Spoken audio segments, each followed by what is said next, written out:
Բարև սիրելի հեռուստադիտող, բարև սիրելի ռադիոլսող, Arman TV եւ Ռադիո Վան Գյումրիի եթերում մենք մերոնցով հաղորդումն է եւ մեր հյուրերն են Նաիրա Մարգարյանը եւ Հայկ Մնացյանը։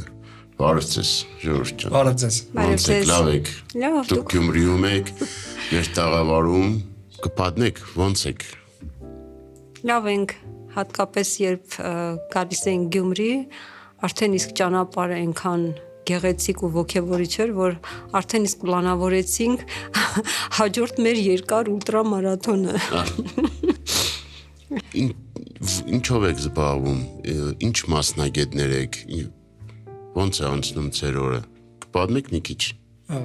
Իհարկե նախ շնորհակալություն հրավերի համար։ Տեսեք, ես ֆրանսերենի մասնագետ եմ, այս բանից զբաղվում եմ հաճախորդների սպասարկում ֆրանսերենով։ Իսկ դուք Նաիրա ջան։ Ես բազմաբնույթ ինչ-որ գործունեություն ունեմ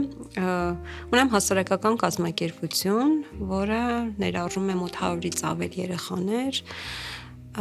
դե բնականաբար իրականացնում ենք սպորտային ծրագրեր, հանրօգուտ աշխատանք, բացի դա ունեմ տուրիստական ընկերություն, որը լեռնագնացություն է ենթադրում, Արարատ վերելք ենք բարձրանում, խմբեր եմ տանում, այս պահին այդքան ակտիվ չի, բացի դա ունեմ նաև աշխատանք, որ իմ եկամտի աղբյուրն է բնականաբար, ես բովանդակություն գրող եմ, չնայած մասնագիտությամբ ինժեներ, բայց աշխատում եմ այդպես, բացի դա նաև սիրում եմ ստեղծագործել, գրում եմ գիրք, գրքեր եմ գրում, արդեն իմ առաջի գիրքը լույս է տեսել։ Դες կարող եմ նվիրել նաև, բերել եմ, կոչվում է Մտորումներ։ Այժմ աշխատում եմ երկրորդ գրքի վրա։ Ստեղծագործում եմ, երաժշտություն եմ հորինում եւ այլն, տարբեր բաներ եմ անում, քաղցրավենիքներ եմ սարքում, բնական մթերքներից վաճառում եմ։ Այսօր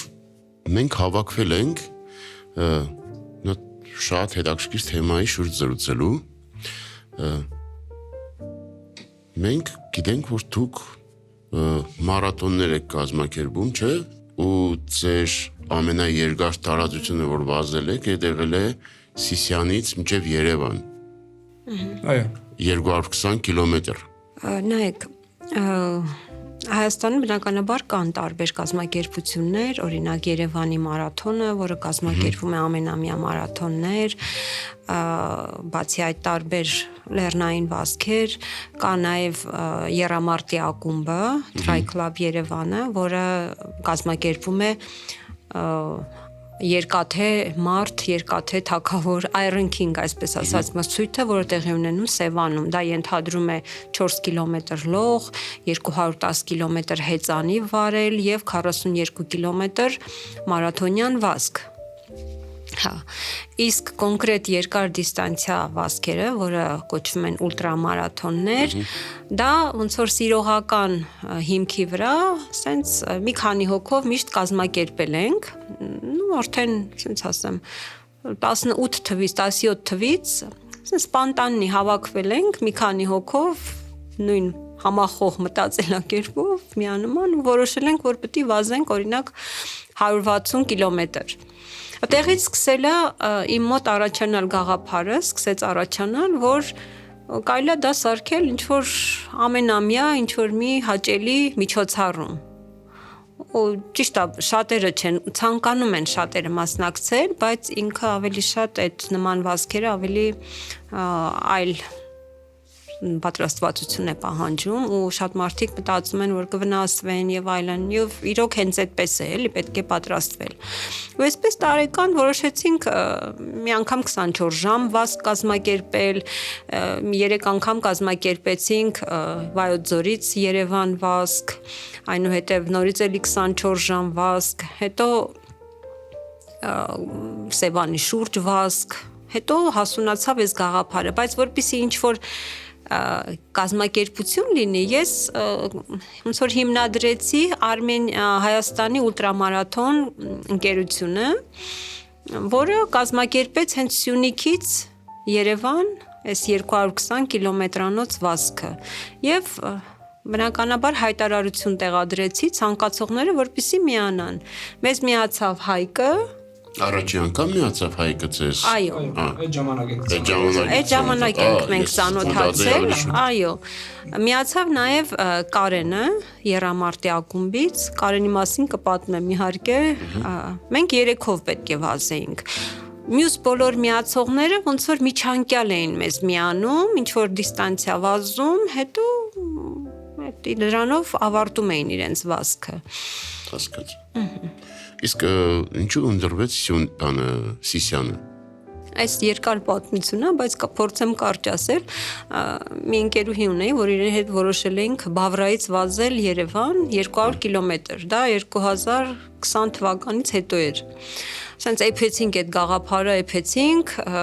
Քրիստինե Վարդանյանի հետ։ Ի վերջո ես վնասվածք ստացա, այդ գաղափարը մնաց։ Ծունկս ընկա, վնասեցի, ու տենց մի տարի չվազեցի։ Դրանից հետո արդեն երբ որ վերականգնվեցի, Քրիստինան էլ էստեղ չէր։ Բայց իմ մեջ էփում էր այդ գաղափարը, ես պետք է 200 կիլոմետր վազեմ, ոնց որ դա ուզում էի հասկանամ, ինչ ա իրենից ենթադրում, ինչ կտա դա ինձ, որտեվ արդեն 155 վազել էի, մարդ որ մի սահման անցնում է, արդեն մյուսն է իրեն հետաքրքրում։ Եվ այսպես, չգիտեմ, մի օր որոշեցի, որ էլ Բավրան չեմ ուզում, այլ փորձենք Սիսյանից Երևան։ Գիտեի ռելիեֆը շատ լավ պատկերացնում էի, բայց թե ինչ Դժվարությունները չէ, ավելի իհարկե ռելիեֆը վերլուծել էի իրականում, այդ բարձրությունը մոտավորապես 2300 քանի մետր բարձրությունն ենք հավաքեցինք, այդքան էլ իջանք, շատ մեծ փորձությունների մեջով անցանք իհարկե, բայց հաղթահարեցինք ու շատ հետաքրքիր փորձ ձեռք բերեցինք։ Նայեք, դուք ասեցիք 24 ժամ վազել։ Այո։ 24 ժամ առանց հանգիստի, 24 ժամ անընդմեջ վազում եք։ 24 ժամ վազքերը սովորաբար իրականացվում են ինչ որ 400 մետրանոց կամ ինչ որ sense 1 կիլոմետրանոց շրջագծով տեղերում սովորաբար։ Միջազգային, օրինակ միջազգային մասշտաբում իրականացվում է դավարզադաշտեր կա, ստադիոններ, որոնք 400 մետր են կամ, չգիտեմ, 800։ Հենց այնտեղ տեղում վրաններ ա խփվում, անձնակազմ սպասարկող եւ վազորդներն են։ Հիմնական իր մեխանիզմը այսպեսին է ենթադրում, որ վազորդը պետք է 24 ժամ գտնվի այդ վազքուղու վրա։ Դու կարող ես հանգստանալ, կարող ես նստել, կարող ես պարկել, բայց պետք է գտնվես այդ բանի վրա։ Ու սրա գաղափարն են այդ 24 վազք, թե ով ինչքան կիլոմետր կհաղթահարի։ Հասկացա։ Իսկ այ Սիսյանից որ վազում եք դեպի Երևան, այդ ճանապարհին,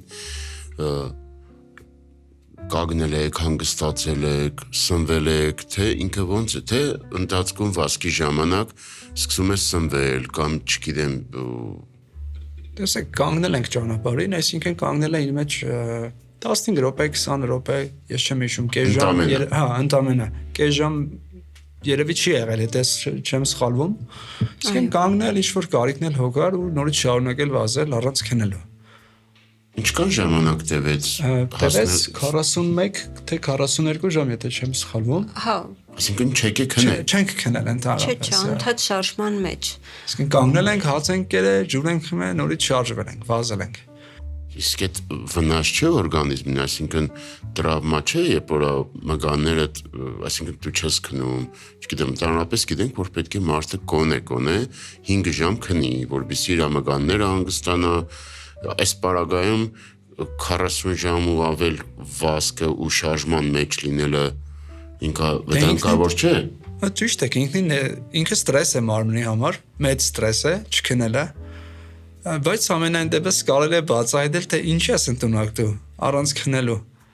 ուր կարաս հասնես մինչև, ու հետաքրքիր է այդ զգացողությունները, դու ուրիշ մարդ ես դառնում այդ բանին, ավելի շուտ դառնում ես իսկական մարդ ես դառնում։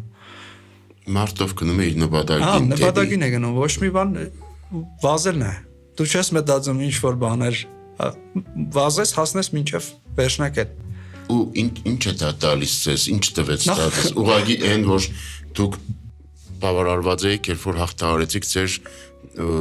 նպատակին դրված կիլոմետրի ծավալով պետք է գնաս Հակետից Բեկետը հասնես ու հաղթահարես, համարես որ ես հաղթեցի, այսինքն ես մտածել էի 220 կիլոմետրը, եկա հասա ու վերջ, ես կարողացա դա անեմ։ Այդ է թե կա ինչ որ մրցանակներ, կա ինչ որ, չգիտեմ, ֆինանսական, եթե գնում հասնում ես ինչ որ միտեղ, դրա համար ստանում ես պարգևադրում ֆինանսական, ինչը ներ նպատակը իրա։ Ճիշտն ասած, այս կոնկրետ հենց դա մի այլ առաքելություն նաև ուներ, բացի այն, որ մենք պետք է հաղթահարեինք ու մենք ինքներս մեզ բացահայտեինք, մենք ինքներս մեզ հաղթահարեինք, կար մեկ այլ նպատակ, որ մենք ոգևորության ոնց որ խորհրդանիշ հանդիսացանք բազմաթիվ համայնքների երեխաների ու ծնողների համար, ուրեմն համայնքներից, Վայոց ձորի, օրինակ Եղեգնաձորից, Արենից, Ելփինից մեզ ողջունում էին բազմաթիվ երեխաներ, նրանց ծնողները, որոնց մոտ այդ երազելը դարձել էր կաղապարված, իրենք էլ չէին հավատում, մի տեսակ մոտիվացիա չկար նրանց մոտ, որ լսել էին մի քանի հոգի Սիսյանից վազելով գալիս են, հեսա հասնում են Եղեգնաձոր, հետո պետքա գնան Երևան, դուք չեք պատկերացնի այդ երեխաների աչքերի մեջի խանդավառությունն ու ոգևորությունը մինչև հիմա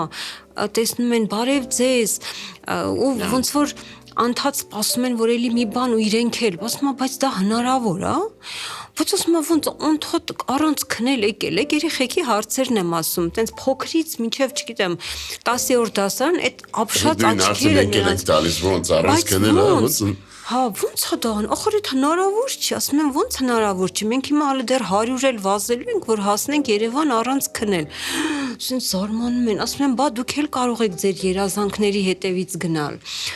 Դա նաև շատ կարևոր էր այդ բանը եւ ուներ մեկ այլ բան, որ մենք ոնց որ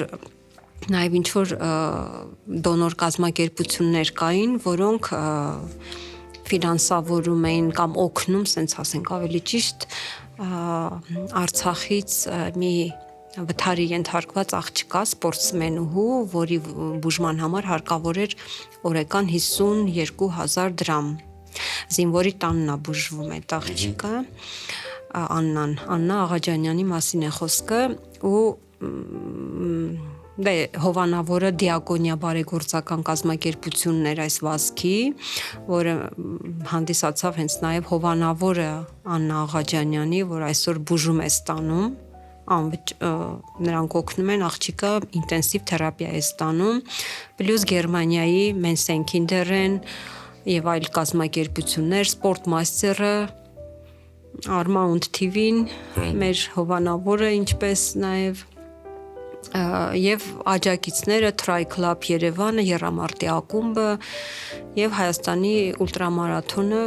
որոնք կանգնեցին այդ նպատակի կողքին, այդ առաքելությունը իրականացնելու կողքին։ Ու այդ ամենի հետ մեկտեղ, որ մարդ ինքն էլ իր այդ ցավը, հոգնածությունը, ասենց հաղթահարելով, որ զգում ես լավ բան ես արել, լավ բան ես անում,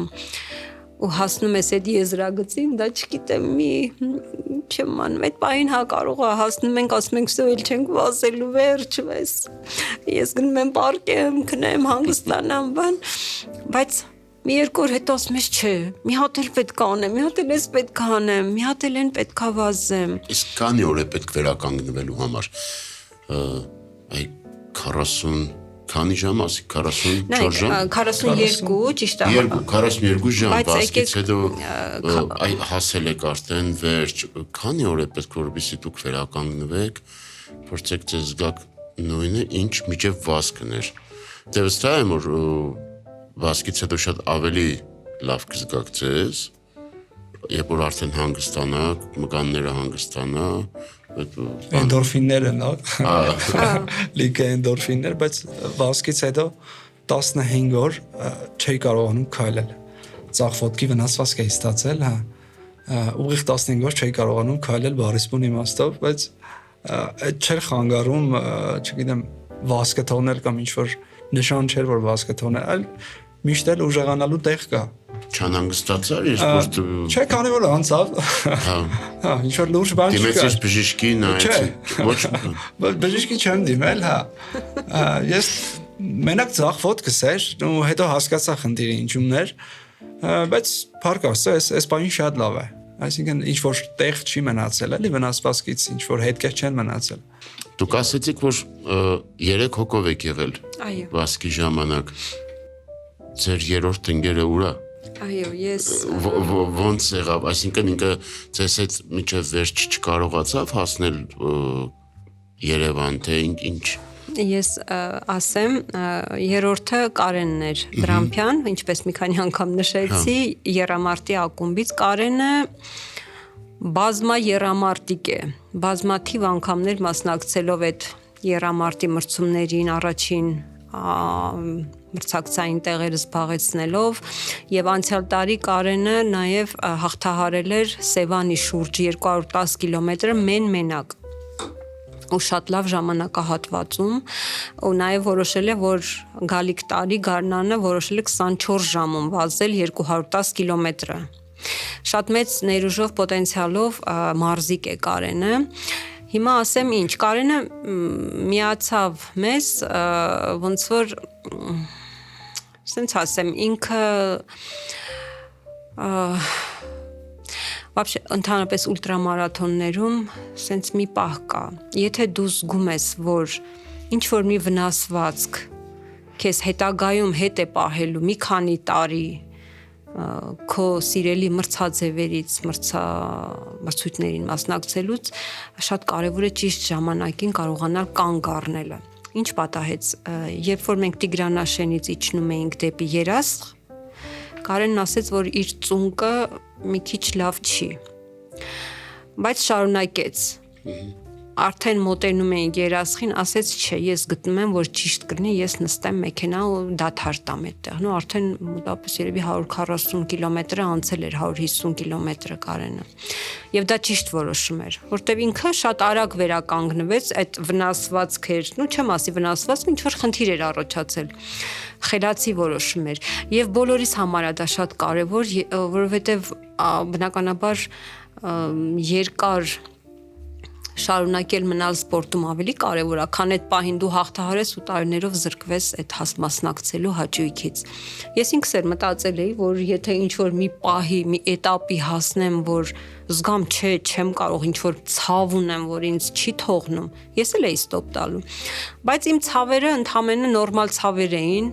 որոնք ես շատ եմ ապրել այդ ուլտրաների ժամանակ, ասենք, չգիտեմ, հոգնածությունը, քունը, մեջ կա ցավը, ոտը չի գնում, բայց ուղեղդ ասում է պետք է գնաս, դու գնում ես այդ հոգեբանական պատը հաղթահարելը անցել եմ, բազմից անգամներ եմ անցել ու գիտեի, որ հետո նորմալ է լինելու։ Ու ես ողջունեցի Կարենին, որ ինքը ստոպ արեց, նստեց մեքենա ու դրանից հետո արդեն ինքը 2-3 տեղ մրցումների է մասնակցել, առաջին տեղը զբաղեցրել էս Ամրանը Iron King-ում, առաջի տեղ զբաղեցրեց, նրանց հետո Իտալիայում Ironman արեց։ Մի խոսքով դա ճիշտ որոշում էր, ես այդ էլ է շատ դժվար, երբ որ մարզիկը կարողանա ճիշտ ժամանակին, ասի վերջ, ես Նայեք, դուրս եմ գալիս։ 210 կիլոմետր է Սիսյանից Երևան։ Այո։ Այնտեղ մնում էր 10 կիլոմետր։ Այսինքն նշվեց, որ դուք վազել եք 220 կիլոմետր, չէ՞։ 210-ը եկաք հասակ Երևան։ Բա այն 10 կիլոմետրը ոնց լրացրեցիք։ Չէ, իրականում Եթե ուզում ես ինչ-որ բան ասես։ Չէ, Կարենն շարունակե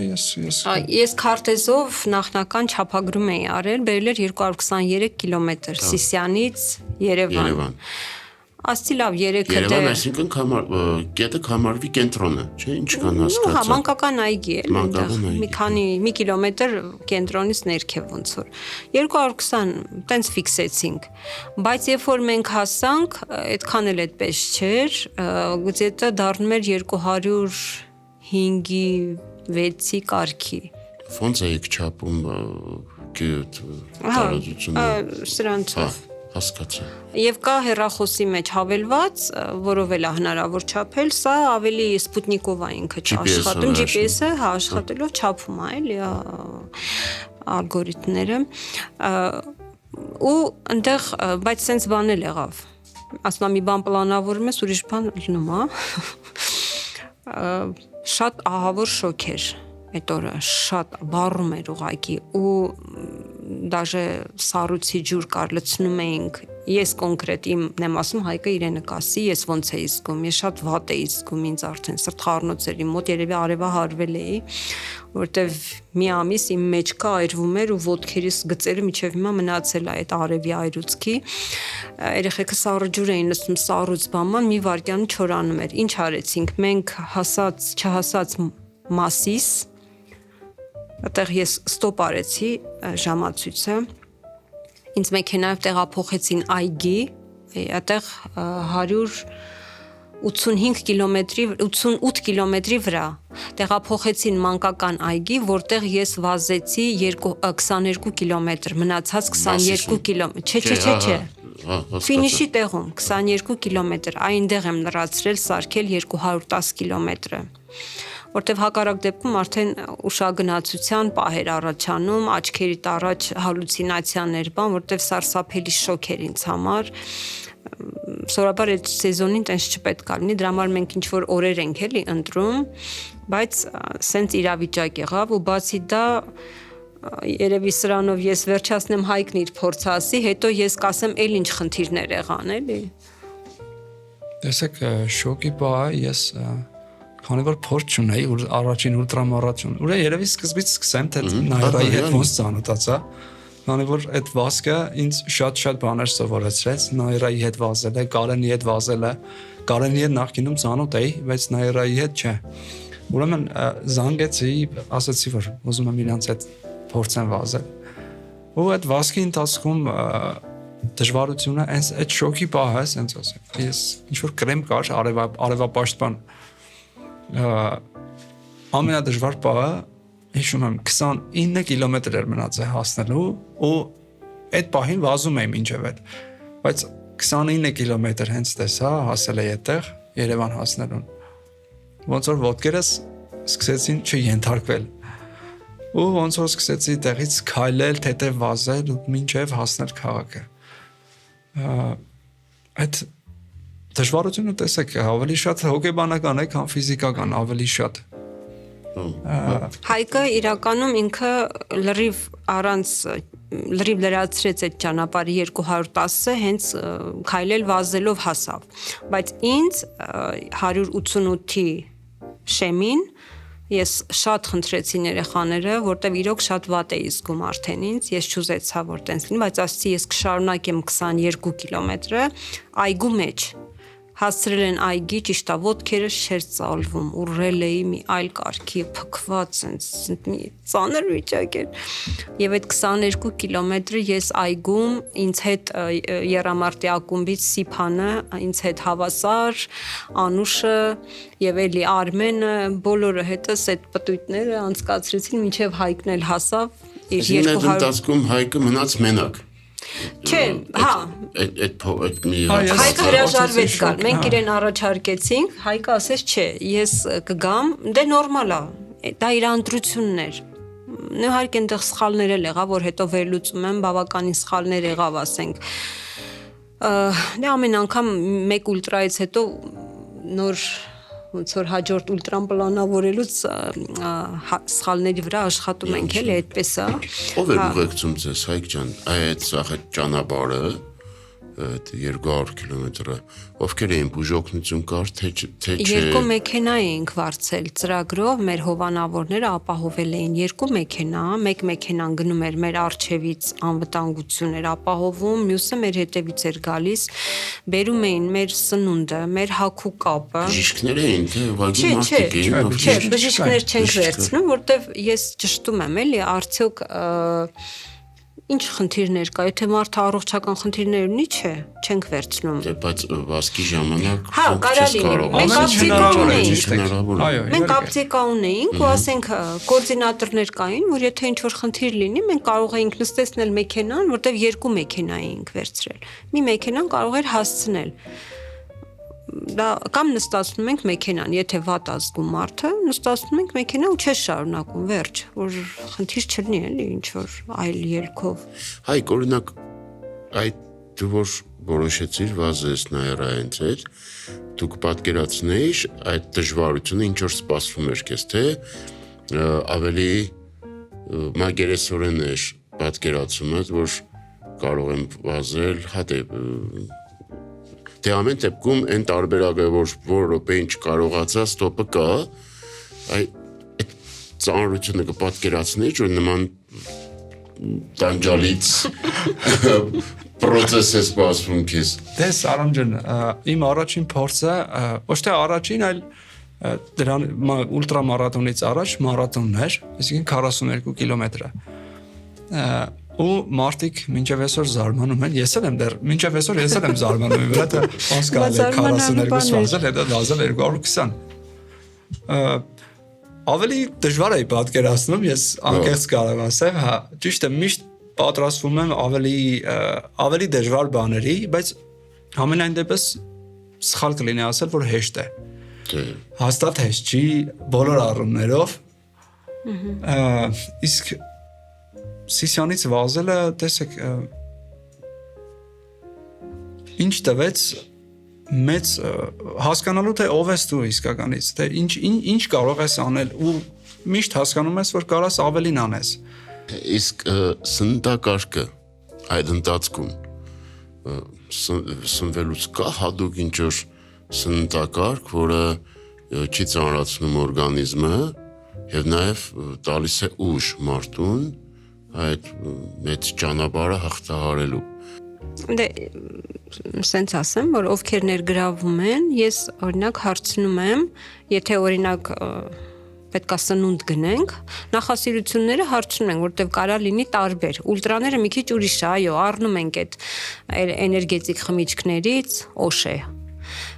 Գելեր են կոչվում, փոքրիկ sense գելեր են, որոնք էներգիա են տալի կամ այդ էլեկտրոլիտային բալանսն են կարգավորում, հավասարակշռությունը, որպեսզի ասենք մարդը լավ վիճակում գտնվի։ Դրանցից բացի նաև սնունդել է պետք ընդունել, այսինքն ուտել, հաց, չգիտեմ, մարդկա ասում է ես օրինակ ապուր եմ սիրում, մարդկա կիսել է օգտագործում, այս նախասիրությունների է, մրգեր, ամեն ինչ վերցնում ենք բոլորի համար նախատեսված, իսկ ընթացքում կոնկրետ ինչ որ բան չկա, մենակ սպիտակուցներ լինի, չգիտեմ։ Չէ, ասում եմ, եթե մարդը ուզում է, ինքը իր համար դա այդ իր առանձին նախասիրությունը բերում է, դա մի կողմ։ Բայց օրինակ ես ենթադրենք, նու սենց մի բան էլ կա, որ արագ ածխաջրեր է պետք օգտագործել արագ էներգիա ստանալու համար, որտեվ դանդաղ ածխաջրերն արդեն այդտեղ դժվար կլինի, էլի, չէ, ուտես, հետո ավելի շատ պետք է սպասել, մինչև ինքը էներգիա տա։ Նու սենց ասեմ, երբեմն ինչ որ ոչ անառողջ սնունդ ենք օգտագործում, որ ես օրինակ կոկա-կոլա չեմ խմում, լինում է կարող է կոլա խմեմ, չեմ խմում երբեք, ես առողջ ապրելակերպի հետևորդ եմ իրականում, բայց այդ օրերին կարող է խմեմ։ Ինչ է տալիս այդ էներգիա տալիս։ Հա։ Մի բաժակ կոլան լավ էներգիա է առաջացնում, կարողանում ես լավ արագ վազել կամ տոնուս է տալիս մի խոսքով, էլի։ Սկայքը։ Տեսեք, ես նայրան ասեմ սնունդը շատ հոյակապ կազմակերպված էր, ես այդ անից հետո լիքը դասեր եմ քաղել, նախ հետո ուղիղ ասած պետք է ուտել այն, ինչ կարաս դու այդ բային, ոչ թե այդ բային, այլ ընթացքում, ասենք 15 րոպեվա ընթացքում կարանաս օրգանիզմդ կարանա հեշտ մարսի։ Իսկ որ փքվածություն կամ ինչ որ վատ զգացողություն, հա, այդ հոգնածություն կամ որ ոնց է լինում որ ու հաց կարա ուտես ու սկսես ինչ որ հորանջել, քնել։ Այդ զգացողությունը չունենաս։ Իսկ ինչ որ դու սովորես ուտելու առօրյա կյանքում կարաս ուտես, որ հեշտ մարսես ու կարանաս առանց խանգարող ինչ որ բաների վազես։ Կա ցանկալի կլիմա ուլտրամարաթոնների համար։ Նախ այդ վազքի ժամանակ եղանակը շատ տարբեր էր։ Առավոտյան որ սկսեցինք շատ ցուրտ էր, 4 աստիճան էր դրսում Սիսիանում։ Նույնիսկ մինչև զանգեր, քամի, նու ճիշտ է, շատ նենց վատ չէր եղանակը, բայց ցուրտ էր, որ գոլորշի էր դուրս գալիս։ Դաժե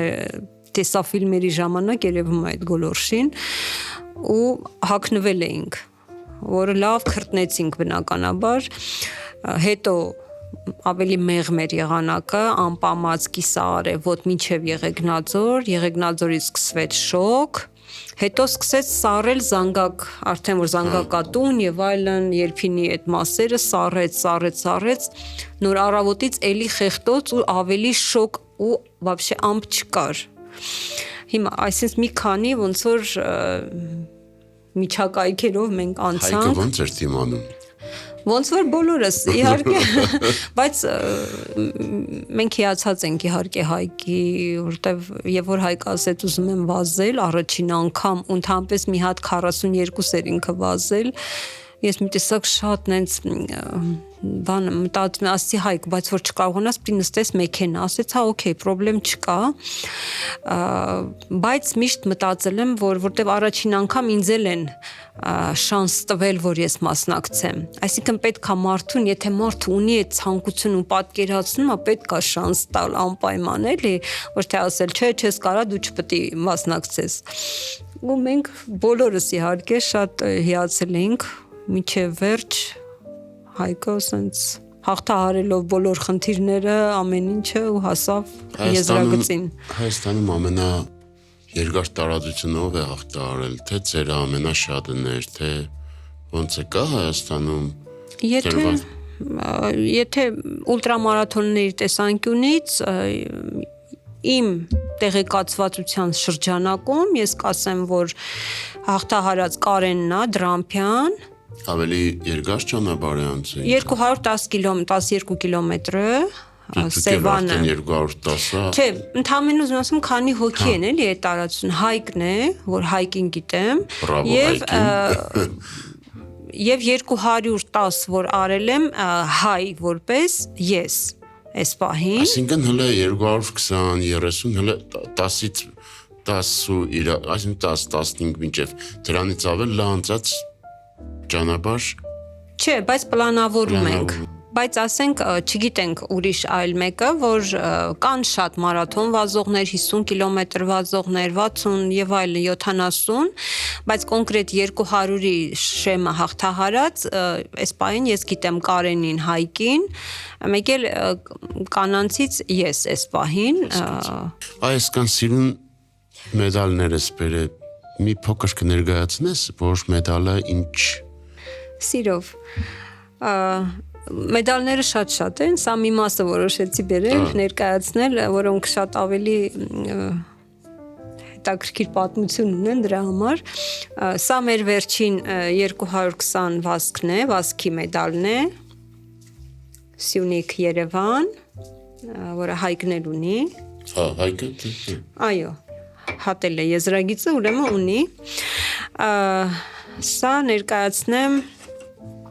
24 ժամ վազքի մեդալն է, ձեռքով պատրաստած, ոնց որ մեր վազքներ տանջալից, նույն ձևով տանջվելով սա մետաղներով Կարենն է սարքել, հա, 155 կիլոմետր այս վազքի ժամանակ ես կարողացա հաղթահարել, սա կազմակերպել ենք 21 թվականին։ Սա Սավիջով Սևանի կազմակերպած վազք Սևանի շուրջ, խմբային վազքեր, խմբերը 4 հոգանոց մարզիկներով, ամեն մեկը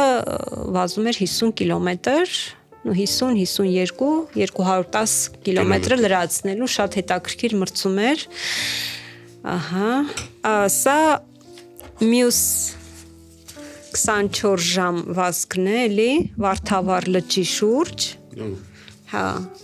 որին էլի ես մասնակցեցի, Կարենը մասնակցեց, Կարենը հաղթահարեց 180 կիլոմետր, ես 155 կիլոմետր։ Սա էլի Վարդավառ լճի շուրջ 100 կիլոմետր, բարեգործական վազք էր սա, սրա արդյունքում հավաքեցինք բավականին գումար, օգնեցինք ընտանիքներին, էլի ես էի վազում, Քրիստինեն էր վազում, մի քանի հոգի վազում էին 50 կիլոմետր և Կարենն էր վազում էլի ինչպես միշտ։ Սա այս տարվա ես մասնակցեցի, ոյ կներեք, մի րոպե։ այդ 210 կիլոմետրը հաղթարելուց հետո ես վազեցի Սավիջով Սևանի կողմից կազմակերպած եւ Եռամարտի ակումբի կողմից կազմակերպած Iron King մրցույթին, որ ամենամյա մրցաշար է, կազմակերպվում է օգոստոսին, ինչ էր ենթադրում, խմբային էր ինքը, այսինքն մենք ունեինք խմբում 3 հոգի՝ լողորդ, վազորդ եւ հեծանվորդ։ Մեր լողորդը հաղթահարեց 4 կիլոմետր լող, հեծանվորդը Լիլիթը հաղթահարեց 210 կիլոմետր հեծանվավազքը, ես վազեցի 42-200 կիլոմետրը եւ մենք երկրորդ տեղը գրավեցինք։ Սա այս տարվա օգոստոսին էր։ Եվ սա էլ 2019 թվականի Վայոց ձոր Երևան վազքն է, սա խորհրդանշում է այդ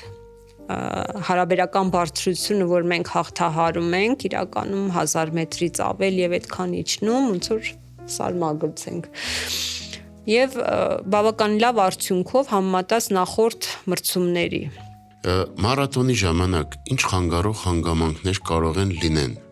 Դե բնականաբար մենք նախապես պլանավորում ենք, ինչպես արդեն նշեցի, կազմում ենք որոշակի ռազմավարություն, թե ինչպես պետք է վազենք։ Կոնկրետ 220 կիլոմետրը մեզ համար ենթադրում էր 5 հատ մարաթոն վազել, 5 հատ 42։ Ու պլանավորել էինք առաջին 42-ը Սիսյանից Զանգեր, Զանգերում ավարտեցինք, հավաքելով 1000 մետր, հետո հաջորդը միջև 42-ը 84 կիլոմետրը համարյա հասնում էինք արդեն Եղեգնաձորի կողմեր եւ այսպես 5 հատ։ Ու ժամային ինտերվալ էինք սահմանել, որ ենթադրենք պետք է առաջին 42-ը 7 ժամ այսքան րոպեում։ Մենք մինչև Եղեգնաձոր, նույնիսկ Ելփին հասանք այն սահմանված ժամանակում, որ մենք սահմանել էինք։ Բայց Արենի գյուղի մոտից մեզ միացավ մի շուն, մի շատ լավ շուն։ Նույնիսկ կինոնկար կա է, Արտուր Տի Կարոլ, տենց կինոնկար կա, որտեղ էլի շունը միանում, ափրկում ա թիմին եւ այլն։ Չգիտեմ, տենց ստացվեց, շատ լավ մի հատ շուն էր։ Այդ շունը մեր հետ սկսեց գալ։ Պատկերացրեք, մինչև Երևան եկավ այդ շունը, բայց ինչ խնդիրներ նա մեզ համար առաջացրեց։ Մենք վազում ենք, մեզ հետ գալիս է շուն, անցնում ենք համայնքների կողքով, որտեղ լիքը թափառող շներ են, տեսնում են շանը եւ գալիս են դեպի այդ շունը։ Մենք էլ կենտրոնում ենք հենց։ Եվ քանի անգամ այնց հազիվ մազապուրց լինելով այդ ոհմակներից, երասխում հատկապես մարդկանց անտարբերությունից, որ մի սենց մեքենան կանգնել էր, շունը իմ մոտ էր եկել, որտեվ այդ ամբողջ այդ ոհմակը գալիս էր դեպի այդ շունը եւ ինձ ու Հայկը։ Եթե այդ ժամանակ մեքենաների վարորդներից մեկը Արամը չիջներ կամ մեքենայով չգար այդ շների վրա, ես չգիտեմ ինչ էր կատարվելու, բայց ու այդ միաժամանակ դիմացի մայթիներ շատ մեծ քանակությամբ տղամարդիկ էին կանգնած ու ոչ մեկը մատին չտվեց, շարժվեց տեղից, որ գան, ասենք միջամտեն, սովորական երևի երևույթ էր, հենց երասխում այդ ու լույսը նոր բացված, առավոտյան ժամը 5-ի կողմերն է, տեսակ։ Այդ ինչ մի ահավոր վիճակ էր, սարսափելի, այս շունը վախից մտելային ոտերի արանքը, Հայկի ոտերի արանքը, այս շաները գալիս են մեր վրա, ավտոնից է քշում իրանց վրա, սիգնալներ, բան, սրանք հաչում են, քշում են, քաշքշում են իրար, մի կերպ տեղից պրծանք։ Չէ, մի կերպ պրծել ենք, այնուհետև շարունակել ենք դեպի արդեն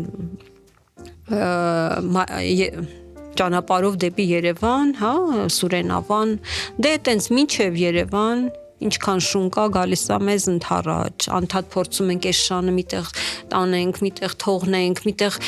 ցրենք ուղությունը, որ գնա Հայկը, այնտեղ այնքան տարավ է շանը, այս կողմ վազացնելով տարավ ինչ որ գյուղ, հետ եկավ Հայկը։ Չէր գնում, ոչ միտեղ չէր գնում։ Գնում էր, գալու էլի մեզ գտնում էր։ Մինչև Երևան եկավ, մինչև Երևան շուն եկավ։ Արդեն չգիտեք։ Ինչ որ մի պահի, որ արդեն են լայն ճանապարհներն ենք հասել, չէ, այնտեղ արդեն մի քիչ տրանսպորտը շատ արագ էր եւ այլն, արդեն ոնց որ կորցրեցինք իրեն, բայց Ես տեսա որ ինքը հոգնած ինքը պարգացեց ծառի տակ։ Հոգնել էր։ Նրանից հետո քնել է ու մնացել է ինչ որտեղ չեմ կարող ասել։ Համարյա 100 կիլոմետր մեր հետ եկավ այդ շունը։ Հետո ընթացքում այլ ինչ որ խնդիրներ էլ եղան, ասենք վազքի ժամանակ հագուստի հետ կապված ոնց որ մաշկի քրտնխաշեր էր եղել, այդ չգիտեմ եղանակի այդ փոփոխություններից, որոնք ահավոր ցավերի պատճառ էին դարձել, ստիպված անընդհատ ինչ որտեղ կանգնում ես, մաքրում ես ջրով այդ քրտունքը, որտեղ աղի է, հա, այրում ասենք այդ ոտքերի ծալքերի մասերը, այս քրտնած այդ մասերը պետքա մաքրել, վազիլին անել, դրանք էլ էր ժամանակ տանում այդ ջերմային փոփոխությունները։ Այ որ դուք հարցրեցիք, ինչ ջերմային պայմաններ, բնականաբար լավա որ մի քիչ ցրտոտ լինի, զով էլի, զովոտ, հա, թեթև տենց տաք լինի, սառը լինի, որ հաճելի է լինում, այդ տիպի չես էլի վատ զգում։ Ձեր ընտանիքի անդամները ոնց նայեցին այս ամեն ինչին, որ դուք պետք է 200 կիլոմետր հաղթահարեք։ Ես Չէին ասում։ Մի քիչ տարօրինակ են նայում, բայց արդեն հարմարվել են դրան, որ հա, գիտեմ, որ իսկ 220-ի հետ կապված, հա, մի քիչ տարօրինակ են նայում, բայց այսինքն գիտեք ոնց, այսինքն արդյոք դա հնարավոր է։ Այդ բանը։ Չեն մասնակցում ընտանիքից որևէ մեկը։ Իմը ինձ բերում են այդ մրցումներին, աղջիկս իր ամուսնու հետ բերում է, մեքենա բերում են, հասցնում են, նույնիսկ այս անգամ իրենք ուղեկցողն էին, աղջիկս ու իր ամուսինը առաջին մեքենան էին ու ամեն ինչով աջակցում էր աղջիկս մեզ, նկարահանում էր եւ այլն, տղաս էլի եկել է 24 ժամ մրցումին, եկել է մասնակցել է, տեսել է ինձ, օգնել է ինչ որ հարցերում, բայց իրենք արդեն գիտեն, որ ես դա այդ իմ կյանքն է, ես սիրում եմ։ Իսկ օրինակ եղբայրներս միշտ մաման, երբ որ կար մայրս հիմա չկա իհարկե, միշտ բան են հերիքա վազես, հերիքա քեզ սպառում ես եւ այլն բան, ասում եմ մի խանգարեք, կարող եք ուշ տվեք ինձ, բայց մի ասեք տենց, բացական բաներ մի ասեք ինձ։ Կարևոր է մանուկ հասակից զբաղվել վազքով, որպեսզի կարողանան թե մարաթոնների մասնակցեն, թե հայկի պես կարող է մարդը մի օր որոշե ու շավակե ու փորձը մասնակցել մարաթոններին։ Նայեք, ես սենց կասեի, ինձ որ ասում են, ես ուզում եմ վազել, բայց չեմ կարողանում, ես ասում եմ պարտադիր չի դուք վազեք, դուք գտեք այն սպորտաձևը, որում դուք ձեզ լավ եք զգում։ То есть վազքը պարտադիր պայման չի, որ մարդը պետք է անպայման վազի, հետո էլ ուլտրամարաթոն վազի։ Չէ, վազքը լավ բան է, շատ լավ բան է, եթե սիրում ես ու անում ես դա, բայց երբ որ դու ստիպողաբար պետք է անես, բայց դու սիրում ես հեծանի վարելը, պետք է հեծանի վարել։ Ինչի համար զորով վազք անել։ Ես սիրում եմ, ես ինձ գտել եմ վազքի մեջ։ Վազքը իմ տարերքն է, իմ ազատությունն է, իմ ոգեշնչման էներգիայի աղբյուրն է։ Բայց մեկ այլ մարդու համար ուժային ծանրաքարերով աշխատելն է։ Ես ողջունում եմ դա մենակ։ Այսինքն, եթե ցանկանում է վազել, լավ կլինի, որ սկսել, այո, ինչ որ փոքր տարածություններից սկսել, աճեցնելով շաբաթական 10-15% չափով կիլոմետրերը, որպեսզի վնասվածքներից խուսափի մարդ, խնդիրներ չունենա։ Եթե խելացի է մոտենում, այսինքն եւ վազի եւ մկանային մարզումներ անի, համարյա մի 80-90%-ով կխուսափի ավելորդ վնասվածքներից, էլի, այդպես խորհուրդ կտայի ես։ Ինչ կմաղթեք մեր հեռուստադիտողին եւ ռադիոլսողին։ Բաբա դու ասես այք ջան, դու ասա, հետո ես մի հատ ռադիոլսողներին, մեր ունկնդիրներին խորհուրդ եմ տալիս ինչպես իմ բոլոր ընկերներին զբաղվել սպորտով, նախ վազքով ու Արամ ջան, դες ասում եք փոքր տարիքից կամ չկա որևէ տարիք, որ կարելի է զբաղվել վազքով։ Վազքով կարելի է միշտ զբաղվել, այսինքն ցանկացած տարիքում ձեզ եմ խորհուրդ տալիս, եթե չեք զբաղվում, Արամ ջան, հաստատ ձեր կյանքը կփոխվի, եթե ոչ հաստատ ավելի լավը կփոխվի, որովհետև վազքը ես իմ վրա եմ զգացել, որ փոխում է ամեն ինչ, սկսած առողջությունից, մարդու մտածելակերպից ու մարդու ձգտումներից։ Այսինքն վազքը կարելի է դարձնել օրվա մի մաս ու հաստատ մենք ունենք այդ ժամանակը, որ տրամադրենք մինիմում ժամանակ, չգիտեմ, 20 րոպե, 30 րոպե կարանք տրամադրենք մեր օրը լավ սկսելու համար։ Խորհուրդ եմ տալիս բոլորին զբաղվել վազքով, զբաղվել սպորտով, դա է միակ, այս վազքի միակ նպատակը դա է, առողջ ապրելակերպ, այսինքն լինել առողջ ու զգալ առողջ։ Իսկ դու Նաիրա ջան։